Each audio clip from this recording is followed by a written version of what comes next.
If you went down to the railway station in Prague early on any morning in the 1870s, you would probably find a bearded, scholarly-appearing man, quite formally dressed, jumping from one engine cab to another and asking 100 questions from the train crew, who appeared to be friends of his.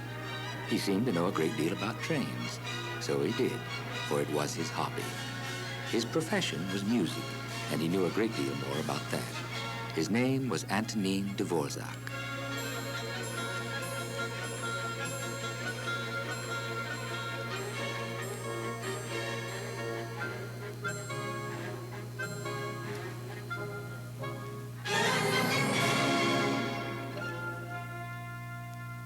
Antonín was born in 1841 in a little town on the banks of the river Vltava, in what we now call Czechoslovakia, but was then Bohemia, part of the old Austro-Hungarian Empire. It is a pretty little village, overlooking not only the great river, but the wonderful castle of the Princes Lobkowitz, where his mother, Anna, once worked. His father, whose name was František, was an innkeeper and the butcher of the town. Antonín was to be the first of 7 children born to the Dvorak family, and the parents were hard put to fill all those hungry mouths. But it was a happy world for the children. The town was full of music and dance from the beginning of the day to the end. The dances of old Bohemia, the Furian, the Dumka, and the Polka were to fill little Antonín's ears and make a lasting impression.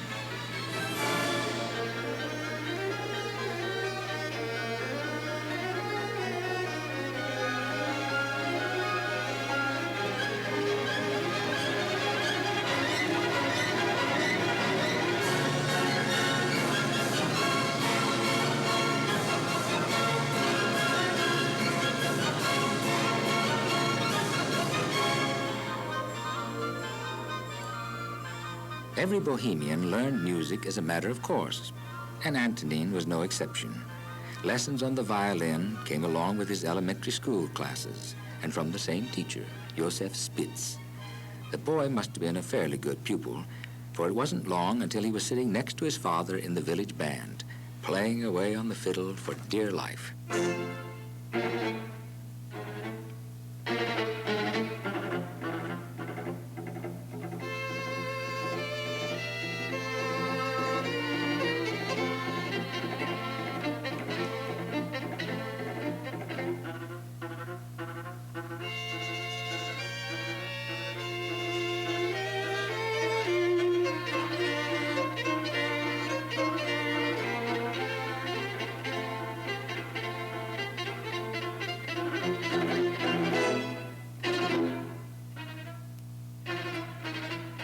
When he was 12, his father sent him to stay with an uncle in Slonice to study. He had a fine teacher, Antonín Lehmann, who was a church organist in the small town. Lehmann soon had his pupil playing not only the violin, but the piano, the organ, and the viola. There were lessons in harmony, too, and Antonín was to find that his teacher was a strong disciplinarian.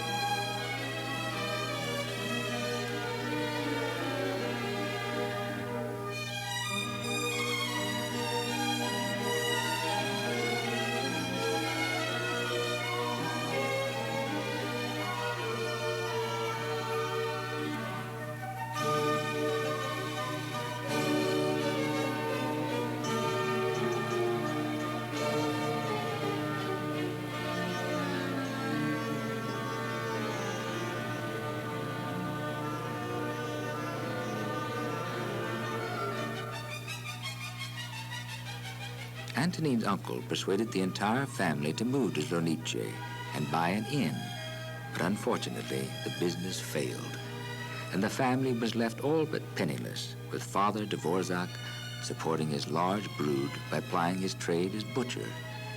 By that time, Antonín was studying German in a nearby town, and he was called back hastily, his formal education at an end. Probably this was no time to ask him, but Antonín's teacher felt that his pupil had to go to the capital of Bohemia, Prague, to continue with his studies. Prague? Said his father. What's this talk of Prague? The boy will not be a musician. We have no money. He is to be a butcher and follow my trade. And so, the future composer of the New World Symphony became a butcher's apprentice.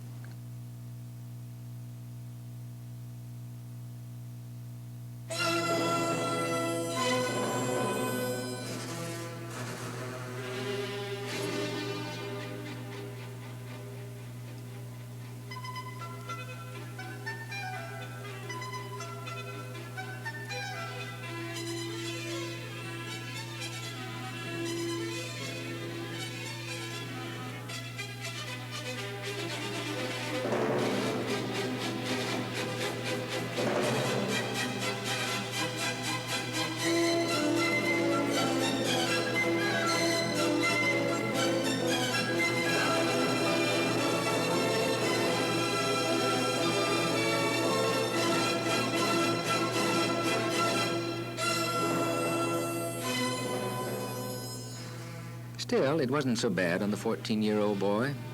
He was still able to study music part of his time, composing marches and dances of various kinds, and studying his favorite instrument, the viola. This went on for a year, with Antonin still being taught by Lehmann, who really believed in the talents of his pupil. Finally, the teacher persuaded Dvorak's uncle to help with some little money, and together they persuaded Father Dvorak to let his son go to the organ school of the Society of Church Music in Prague. And so it was that Antonin and his father arrived in the city of Prague on a brisk autumn day in 1857 and alighted from the back of a hay wagon in which they had ridden. How many citizens of the great university city, seeing the boy brushing hay seeds off his trousers and coat, would have thought that in a little more than 30 years, Dvorak would be his country's greatest composer.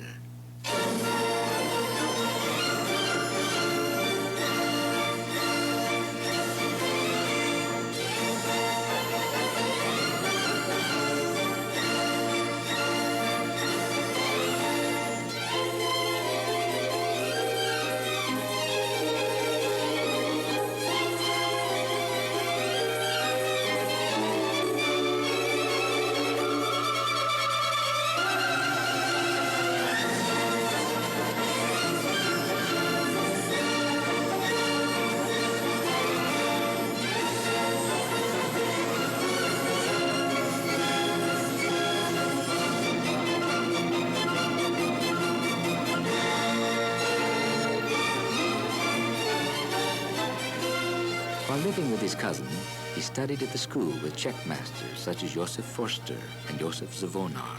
He played violin in the orchestra of St. Cecilia, and in that way became acquainted with many of the works of other contemporary romantic composers. Principal of these was Wagner, whom the young man worshipped. Wagner's music and Wagner's theory were in the air in Prague, as they were in all of the great European capitals. Antonin loved it all, the music, the lovely city, the school. But soon all of this was to come to a sudden halt. The tiny allowance from his uncle, which made it all possible, was cut off. Dvorak had to leave school after having been there for less than 2 years. When he left, at least he received a certificate saying that he had diligently attended classes. Actually, he had graduated from his last class, second of 12 pupils. One of his teachers had written of him, a good, but on the whole, merely practical talent. In theory, he is weak. To earn some kind of a living, he joined a little orchestra that played in Prague's best restaurants as violist. This orchestra was so good that eventually it was to become the basis for the orchestra of the National Opera House. All very well, but Dvorak did not make much money. He was unable to afford not only a piano on which to compose, but lacked music paper on which to write the 1,000 melodies which were in his head.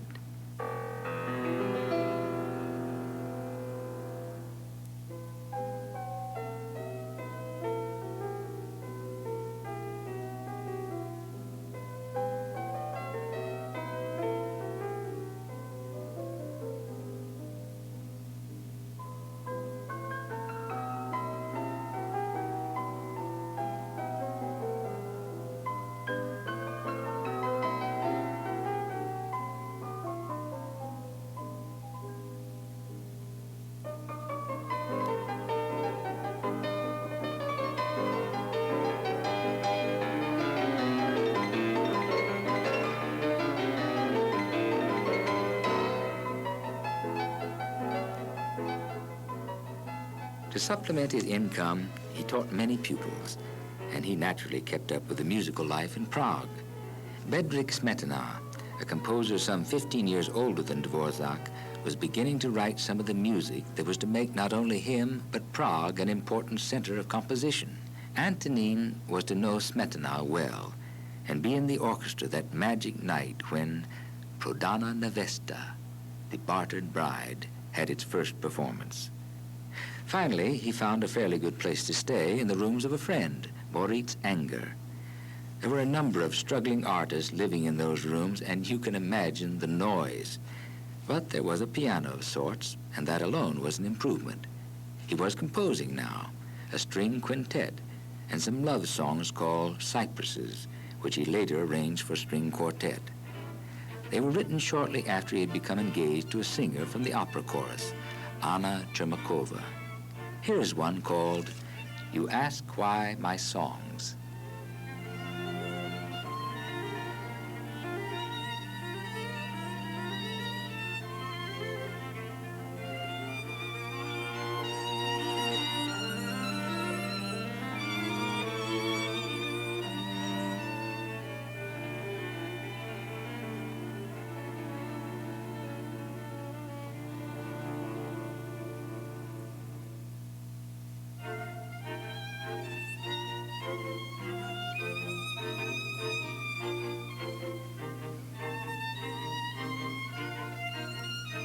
But Dvorak burned much of the music he was writing in those days.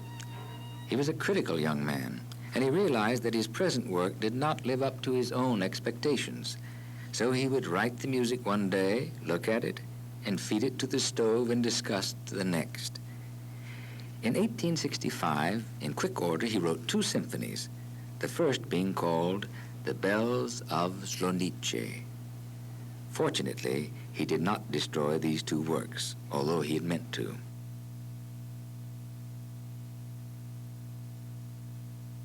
Karel Bendel, the son of a wealthy innkeeper, came to Dvorak's rescue about this time. He'd been friendly with him, for he too was studying music, and kindly offered Antonin the run of his extensive library of music scores, as well as the loan of his piano. You can be sure that Dvorak appreciated all of this greatly.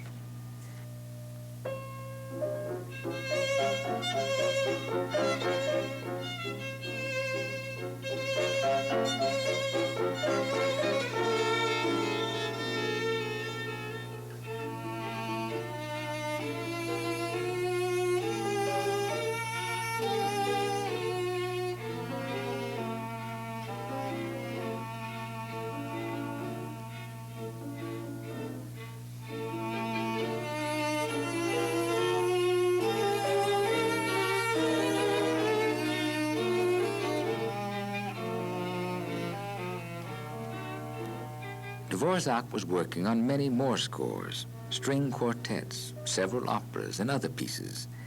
Many of these were consigned to the flames of his stove, unfortunately. One that was not was a cantata called The Airs of the White Mountain. He managed to get it performed, and it was a great success. By 1872, he also was working on a symphony in E-flat, which, although he didn't realize it, was to be the turning point of his life. Despite his poverty, he married Anna on November 17, 1873.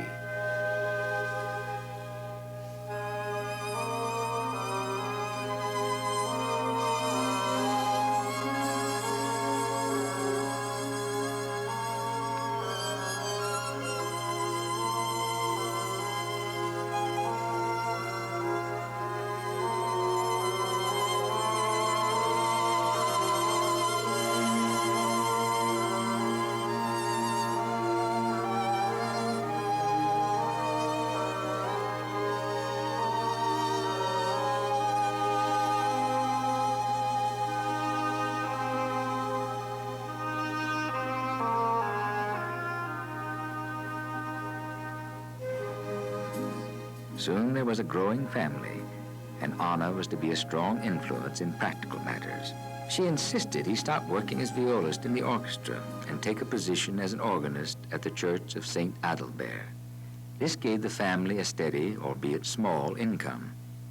It enabled Dvorak to get more pupils to teach, too, and to compose, compose, compose. The trouble was that although he accumulated a sizable batch of manuscripts, no one would play them. He seemed unable to push himself forward.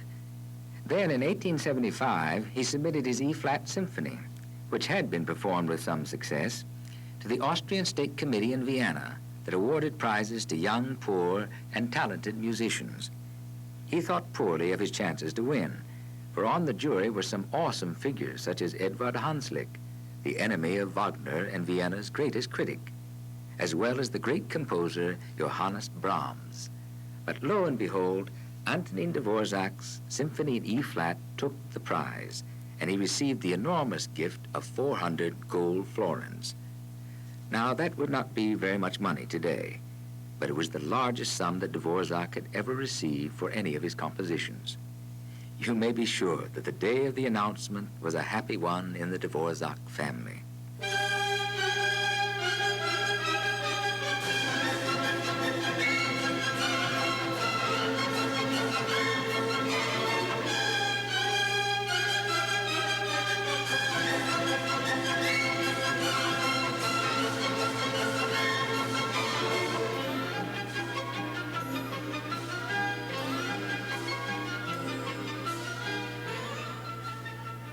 Music seemed to flow from his pen, trios, symphonies, all of them studded with the flavor of his bohemian peasant background, simple, melodious, and natural.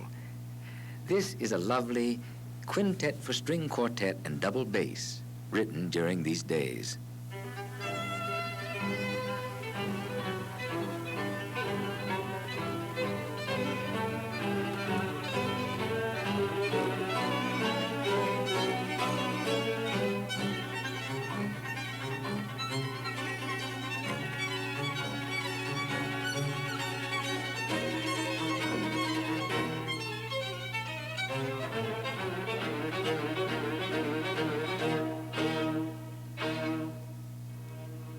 He had written some little songs for two sopranos, which he called Moravian duets. He knew that these pieces, which had been printed in Prague, had been sent to Brahms, and very cautiously he wrote to the great German composer. It was a very humble letter, asking if Brahms could possibly recommend them to his publisher, Simrock. Brahms replied almost immediately that he would be happy to do so. Brahms then wrote the following to Simrock. Dear S., in connection with the state grant, I have for several years past had great pleasure in the works of Antonin Dvorak. This year he sent in, among other things, a volume of duets for two sopranos, which seems very suitable and practical for publication. There is no doubt he is very talented, and note that he is very poor. Remember this, the duets will possibly sell well. With best greetings, yours, Johannes Brahms. Of course, any recommendation from Brahms carried a great deal of weight with Simrock, who bought the duets from Dvorak for very little money. And Brahms had been absolutely right. They sold very well indeed, and soon Simrock was asking for more music.